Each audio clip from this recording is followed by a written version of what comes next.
याद रखें, success likes consistency. कहावत ये है, an apple a day keeps the doctor away, ना कि ये 7 apples on Sunday keeps the doctor away. अगर आप सक्सेसफुल होना चाहते हैं तो आपको हर रोज प्राइस पे करना होगा। हेलो दोस्तों, आज हम ऐसे प्रिंसिपल के बारे में बात करेंगे जिसके इम्प्लीमेंटेशन के बिना आपका अपनी लाइफ में सक्सेस पाना नियरली इम्पॉसिबल है। और ये लॉ ऑफ ग्रेविटी की तरह ही हम सब पर एप्लीकेबल है और हम इसे कभी चीट नहीं कर सकते। So let's begin. Number 1, the law of paying the price. एक बार एक मूर्तिकार अपनी छेनी और हथौड़े से एक पत्थर को भगवान की मूर्ति बनाने की कोशिश करता है।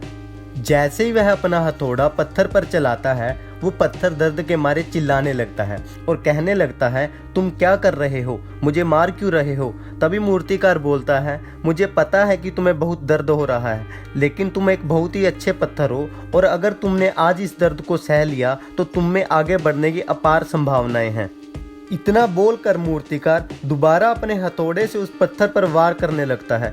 तभी पत्थर दोबारा से चिल्लाता है कि देखो, मुझे मेरे हालात पर छोड़ दो, मुझे पता है कि मेरी जिंदगी में मेरे लिए क्या सही है और क्या गलत, मुझे बहुत दर्द हो रहा है। मूर्तिकार ने फिर से उस पत्थर को समझाना चाहा कि देखो, थोड़ी देर इस दर्द को सह लो, अगर आज तुमने इस दर्द को सह लिया तो मैं तुम्हें भगवान की मूर्ति का आकार दूंगा और तुम्हारी स्थापना मंदिर में करवाऊंगा। लेकिन उस पत्थर ने उस मूर्तिकार की एक न मानी और अपनी बात पर अड़ा रहा। अब मूर्तिकार भी थक चुका था। मूर्तिकार उस पत्थर को उसी हाल में छोड़कर आगे बढ़ गया। थोड़ी आगे उसे एक और पत्थर मिला। मूर्तिकार ने उस पत्थर पर अपनी छेनी और हथौड़ी से वार शुरू किया। उस पत्थर को भी दर्द हुआ और तकलीफ हुई, लेकिन वह पत्थर सह गया और देखते ही देखते उस पत्थर ने भगवान की मूर्ति का आकार ले लिया। बाद में उस मूर्तिकार ने उस मूर्ति की स्थापना एक मंदिर में करवाई, जहां दूर दूर से लोग आने लगे और उनकी मनोकामनाएं पूरी होने लगी और वो मंदिर फेमस हो गया। फिर एक दिन उस मंदिर में एक और पत्थर लाया गया, जिसे कोने में रख दिया गया, जिस पर लोग नारियल फोड़ा करते थे। अब ये कोई और पत्थर नहीं, वही था जिसने पहले दर्द सहने से मना कर दिया था। अब वही पत्थर अपने आप को कोस रहा था कि काश मैं भी उस दिन दर्द सह लेता और आज लोग मेरी भी पूजा करते। अब आपको क्या लगता है, इन दोनों पत्थरों में क्या फ़र्क था?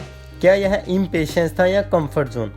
एक्चुअली ये इनसे कहीं बड़ा था, जिसे ऑथर कहते हैं the law of paying the price. ये नियम हर किसी पर अप्लाई होता है, फिर चाहे आप इंसान हो या जानवर।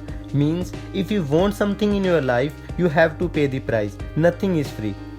आप ब्रांडेड शूज़ चाहते हैं या कार लेना चाहते हैं, जितनी अच्छी क्वालिटी आप चाहते हैं उतना ज़्यादा प्राइस आपको पे करना होगा। पर लाइफ में इम्प्रूवमेंट के लिए प्राइस पैसा नहीं बल्कि सिंसियर एफर्ट्स, हार्डवर्क और डेडिकेशन है। आप अपनी लाइफ में कुछ भी अचीव करना चाहते हो, आपको प्राइस तो पे करना ही होगा। There is no shortcut. और इस लॉ का सबसे इम्पोर्टेंट एस्पेक्ट है कि आपको हर रोज़ प्राइस पे करना होगा, मतलब कि आपका हार्डवर्क कंसिस्टेंट होना चाहिए। ज़्यादातर लोग पूरे जोश से कोई काम तो शुरू करते हैं लेकिन उसे कभी पूरा नहीं करते। याद रखें, सक्सेस लाइक्स कंसिस्टेंसी। कहावत ये है, an apple a day keeps the doctor away, ना कि ये 7 apples on Sunday keeps the doctor away. अगर आप सक्सेसफुल होना चाहते हैं तो आपको हर रोज़ प्राइस पे करना होगा। याद रखें, हर कोई सक्सेसफुल होना चाहता है, लेकिन बहुत कम लोग हैं जो सक्सेस के लिए प्राइस पे करते हैं। जितने बड़े आपके गोल्स होंगे उतना ही प्राइस और सेक्रीफाइस ज़्यादा होगा। Nothing is free and there is no shortcut. ये बातें मैंने आपको my name is success by Angrez Singh book से बताई हैं। अगर आप इस तरह की और नॉलेज लेना चाहते हो, जो कि मैंने दुनिया के कुछ बेहतरीन लोगों से सीखी हैं, तो इस चैनल को सब्सक्राइब करें।